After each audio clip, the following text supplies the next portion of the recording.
새벽기도에 나오신 여러분들을 주님의 이름으로 환영하고 축복합니다. 함께 샘물의 기도로 함께 기도하시도록 하겠습니다. 마음 모아 샘물의 기도를 하나님께 드리겠습니다. 먼저 우리의 믿음을 고백합니다. 너희는 가만히 있어 내가 하나님 됨을 알지어다. 아멘. 일상의 주인 되어 주시고 모든 삶의 능력이 되신 하나님을 찬양합니다. 우리의 형편을 아시고 마음 만져 주시고 위로해 주시는 하나님을 신뢰합니다. 주시는 은혜로 감사와 기쁨이 흘러나는 매일을 살게 하소서. 언제 어디서나 하나님 백성임을 기억하며 사는 샘물 성도가 되게 하소서. 예배와 교회를 위해 기도합니다. 너희는 여호와 우리 하나님을 높이고 그 성산에서 예배할지어다. 아멘. 예배의 주인 되신 하나님 홀로 영광 받으소서. 말씀의 은혜가 넘치고 찬양의 기쁨을 누리며 기도의 능력을 경험하는 예배가 되게 하소서. 예배의 은혜가 삶으로 흘러들어 매 순간 예배자로 살게 하소서. 교회다운 교회가 되어 세상에 선한 영향력을 주는 거룩한 샘물 공동체가 되게 하소서. 목장을 위해 기도합니다. 보라, 형제가 연합하여 동거함이 어찌 그리 선하고 아름다운고. 아멘. 목장마다 섬기는 즐거움과 나눔의 감동이 있게 하소서. 특히 마음에 품은 VIP들이 하나님을 알아가며 삶의 위로를 얻는 목장 되게 하소서. 섬기는 목자들에게 성령 충만케 하시고 무엇보다 영혼을 깊이 사랑하며 가슴에 품는 사랑의 목자들이 되게 하소서. 교역자들과 선교사들을 위해 기도합니다. 오직 성령이 너희에게 임하시면 너희가 권능을 받고 내 증인이 되리라 하시니라. 아멘. 교회를 위해 헌신하는 교역자들을 지켜주셔서 강하고 담대하게 하시고 지혜와 지식이 풍성하며 성도들을 사랑으로 섬기는 자들 되게 하소서. 복음의 현장에서 예수님의 십자가의 도를 전하며 열매 맺기를 애쓰는 선교사들에게 영과 육의 건강을 허락하시고 가는 곳마다 복음의 향기 날리게 하소서. 나라와 민족, 환우들을 위해 기도합니다.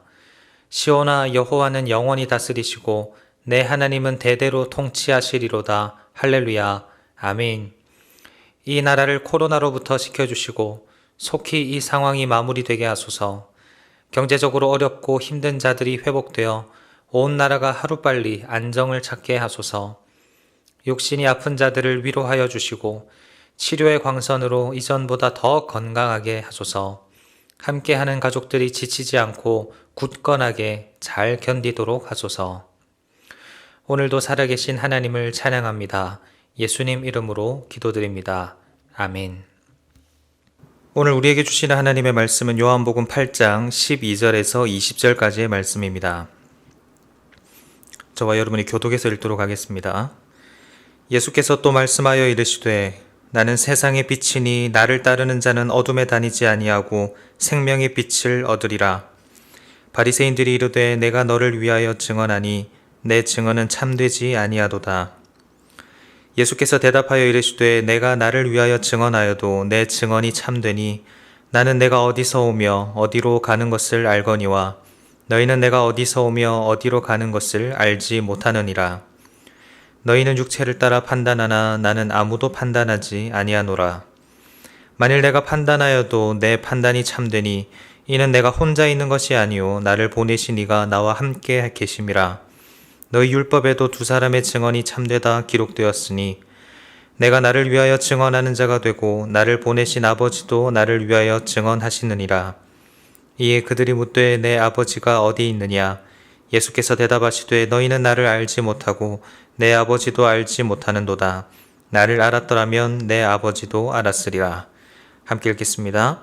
이 말씀은 성전에서 가르치실 때에 헌금함 앞에서 하셨으나 잡는 사람이 없으니 이는 그의 때가 아직 이르지 아니하였음이로라. 아멘. 오늘 우리에게 주신 하나님의 말씀은 세상의 빛으로 살아가기입니다. 우리가 익히 알다시피 이 요한복음이라는 성경은 예수님은 어떤 분이신가에 초점을 맞추고 있는 책입니다. 오늘도 같은 맥락에서 예수님께서 자기 자신이 어떤 분이신가를 계시하고 계시는데요. 오늘 본문에서 명확하게 드러나죠. 12절에 나는 세상의 빛이니 라고 말씀하십니다. 예수님은 자기 자신을 빛이라고 계시하십니다. 그렇기 때문에 예수님을 믿는 우리도 이 예수님을 닮아서 이 땅에서 빛으로 살아가야 하겠죠. 그런데 빛으로 살아간다라는 것이 어떤 의미일까요? 어떻게 사는 것이 빛으로 사는 것일까요? 세상에 빛이 되어서 세상을 밝힌다라는 것이 어떤 의미일까요? 법을 잘 지키면 되는 것일까요? 아니면 다른 사람들이 죄를 짓지 못하도록 잘 감시하면 되는 걸까요? 오늘 본문에 나타난 예수님의 말씀과 또 그분의 삶을 함께 돌아보면서 세상의 빛으로 사는 것이 어떤 것인지를 함께 살펴보려고 합니다. 먼저 첫째로 세상의 빛으로 사는 사람은 믿을 만한 사람입니다. 참된 것을 말하고 마음이 정직해서 신뢰할 수 있고 믿을 만한 사람, 그 사람이 세상의 빛으로 사는 사람이라고 할 수 있는데요. 이것은 어둠과 상반되는 밝음으로서의 빛의 속성과 연관이 있습니다. 오늘 예수님께서 나는 세상의 빛이다 라고 말씀을 하셨을 때 제일 먼저 받으셨던 공격이 당신의 그 말이 믿을 만한가? 라는 질문이었습니다. 우리는 우리 자신을 꾸미기 위해서 또는 우리 안에 있는 어두움을 감추기 위해서 거짓의 가면을 쓸 때가 종종 있습니다. 때로는 하얀 거짓말이라는 이름으로, 또 때로는 이 정도 거짓말은 해도 돼 라는 위안으로 자꾸만 우리의 죄악이나 상처 같은 것들을 이 거짓의 어둠 속에 감추려고 합니다. 제가 설교가 아닌 그냥 1대1로 대화하는 과정 속에서 무언가를 말한다면 과연 여러분은 제 말을 100% 신뢰하실 수 있으시겠습니까? 우리는 누군가의 말을 100% 신뢰하기가 참 쉽지 않습니다.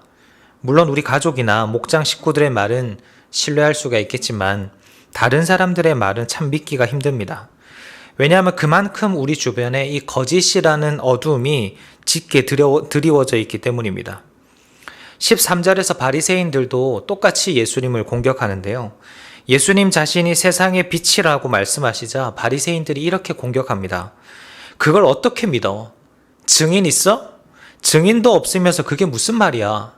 이렇게 말합니다. 그러나 예수님은 바리새인들이 예수님 자신이 어떤 분임을 잘 모르고 있다라는 것과 또 18절에서 하나님이 자신의 증인 되신다라는 사실을 말씀하시면서 자신의 말씀이 참되다라고 강조하고 계십니다.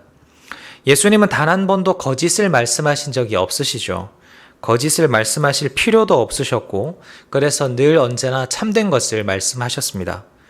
그래서 예수님의 말씀은 우리가 가려서 들어야 할 필요 없이 그 말씀을 온전하게 듣고 순종할 수 있는 거죠. 이러한 차원에서 우리도 우리의 삶에 이러한 밝음이 있어야 합니다. 거짓의 어둠이 짙게 드리워진 그런 삶이 아니라 예수님처럼 참된 모습, 정직한 모습, 다른 사람들에게 신뢰를 줄 수 있는 그런 모습. 그래서 다른 사람들이 우리를 볼 때, 야, 저 사람은 참 믿을 만한 사람이다. 이렇게 말할 수 있도록 살아가는 것이 세상의 빛으로 살아가는 사람입니다.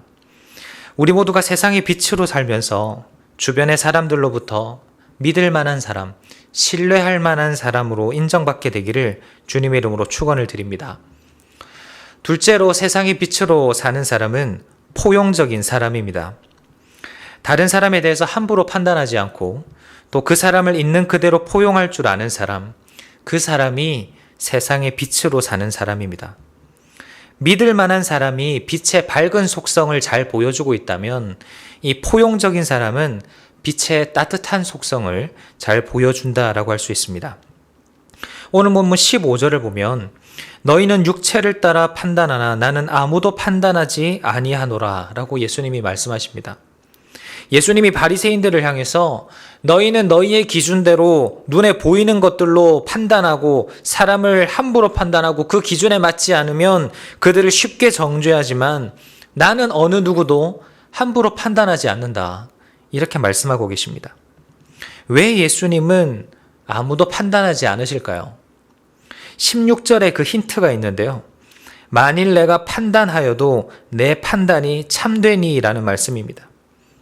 이 말씀의 전제가 무엇입니까? 사람의 판단은 잘못된 판단이 많다라는 겁니다.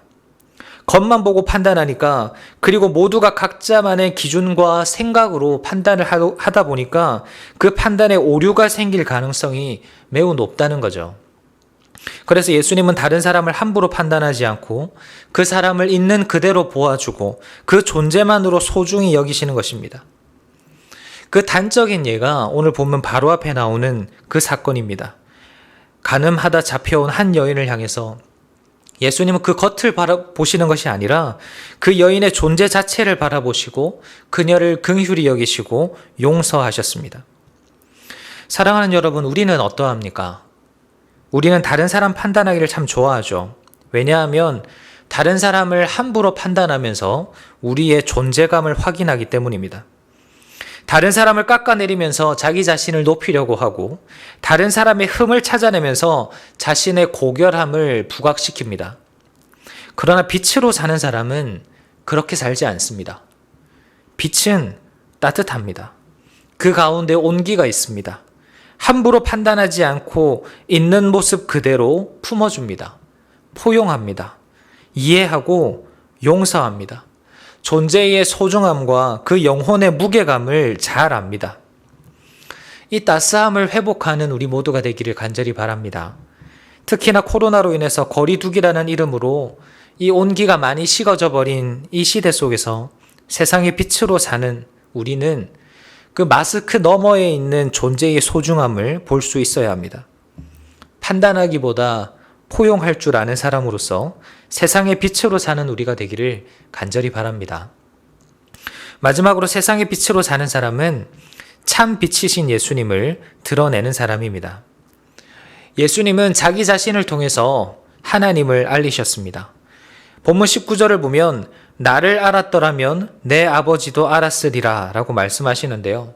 하나님은 예수 그리스도를 통해서 자기 자신을 계시하시고 또한 동시에 예수 그리스도는 자기 자신을 통하여 하나님을 증거하십니다. 그러니까 예수님을 보면 우리가 하나님이 어떤 분이신가 하는 것을 알 수 있는 거죠. 우리도 마찬가지입니다. 우리도 빛이신 예수님을 닮아서 세상의 빛으로 살아가기 위해서 예수님 자신이 어떤 분이신가를 드러내셨던 것처럼 우리 자신이 어떠한 존재인지를 끊임없이 증명해야 하는 것도 중요하지만 동시에 우리 자신을 통해서 예수 그리스도를 증거해야 하는 사명이 있습니다. 예수님도 우리를 향해서 마태복음에서 너희가 세상의 빛이다 라고 말씀하셨죠. 그래서 우리는 빛으로 살아가야 하지만 정작 우리가 실제로 빛은 아니죠. 우리는 햇빛을 받아서 반사하는 달과 같은 존재입니다. 제 아무리 달빛이 밝다고 해서 그것은 달에서 나오는 빛이 아니죠. 햇빛의 반사일 뿐입니다. 햇빛이 없다면 달은 그냥 흙덩어리에 불과합니다.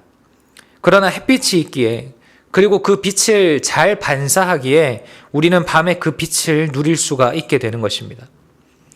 우리도 마찬가지입니다. 우리에게서 나타나는 빛이 제 아무리 밝다고 해도 그것은 우리에게서 난 빛이 아닙니다. 참 빛이신 예수 그리스도께서 우리 안에 계시기 때문에 우리가 세상의 빛으로 살아갈 수가 있는 것입니다. 햇빛이 없다면 달도 그냥 흙덩어리, 먼지 덩어리에 불과하듯이 우리도 예수님이 없다면 그냥 흙덩어리, 먼지 덩어리에 불과합니다. 예수님이 자신을 통해서 하나님을 나타내셨던 것처럼 우리 또한 우리의 삶을 통해서 예수 그리스도를 증거해야 합니다. 나를 알았더라면 내 아버지도 알았으리라. 예수님의 이 선언이 우리의 선언이 되어야 합니다. 나를 보면, 나를 알면 예수님이 어떠한 분이신지를 알게 될 것이다. 그만큼 우리가 예수님을 닮아야 하고 또한 예수님을 드러내야 하는 것입니다. 예수님처럼 겸손하고 예수님처럼 사랑하며 예수님처럼 인내하고 예수님처럼 용서하고 그렇게 예수님처럼 살면서 나를 통해 예수님이 어떤 분이신가를 드러낼 수 있어야 합니다. 예수님께서 우리에게 세상의 빛으로 살라고 말씀하시면서 마태복음 5장 16절에 이렇게 말씀하셨습니다. 이같이 너희 빛이 사람 앞에 비치게 하여 그들로 너희 착한 행실을 보고 하늘에 계신 너희 아버지께 영광을 돌리게 하라. 우리가 예수님처럼 살고 우리가 예수님을 삶으로 증거할 때 세상은 우리를 통해 예수님을 보고 하나님께 영광을 돌리게 될 것입니다. 세상이 하나님을 조롱하고 모욕할 때 우리는 어떻게 해야 합니까? 바로 이것입니다. 예수님을 삶으로 증명하는 것. 예수님이 사셨던 방식대로, 예수님이 사셨던 그 길대로 우리도 살아가는 것입니다. 그래야 할 때 세상은 참 빛이신 예수님을 보게 되고 하나님께 영광 돌리게 될 것입니다. 사랑하는 성도님 여러분, 말씀을 마무리하겠습니다. 어둠은 빛의 부재라고들 하죠. 세상은 하나님을 거부하며 점점 어둠의 깊은 심연으로 나아갑니다. 그러나 그럴 때일수록 오히려 필요한 것은 빛입니다. 요한복음 1장 5절 말씀처럼 빛이 어둠에 비치면 어둠은 그 빛을 이기지 못하고 물러납니다. 예수님도 스스로를 세상의 빛이라고 하셨고 우리를 가리켜서도 세상의 빛이라고 말씀하셨습니다. 교회에서, 목장에서, 가정에서 빛으로 사는 것도 중요하지만 가장 빛이 필요한 곳은 세상입니다. 세상 가운데서 빛의 밝음을 회복해서 믿을 만한 사람으로 살아가시기를 바랍니다. 그리고 세상 가운데서 빛의 온기를 회복해서 포용적인 사람으로 살아가시기를 바랍니다. 그리고 무엇보다 우리를 통해 참 빛이신 예수 그리스도를 드러내고 증거하며 살아가는 우리가 되기를 바랍니다. 그리할 때 우리는 세상의 빛으로 오신 예수님처럼 세상의 빛으로의 사명을 잘 감당하며 이 세상에 한 점 하나님 나라를 이루어 갈 수 있게 될 것입니다. 원어업기는 오늘 우리의 삶 속에서도 이러한 세상의 빛으로서의 삶을 살아가는 저와 여러분 되시기를 주님의 이름으로 축원을 드립니다. 말씀을 생각하면서 함께 기도하실 때 하나님, 세상의 빛으로서 믿을 만한 사람이 되게 하옵소서. 포용적인 사람이 되게 하시고 참 빛이신 예수님을 드러내고 증거하는 사람이 되게 하여 주시옵소서. 함께 말씀을 생각하며 기도하도록 하겠습니다.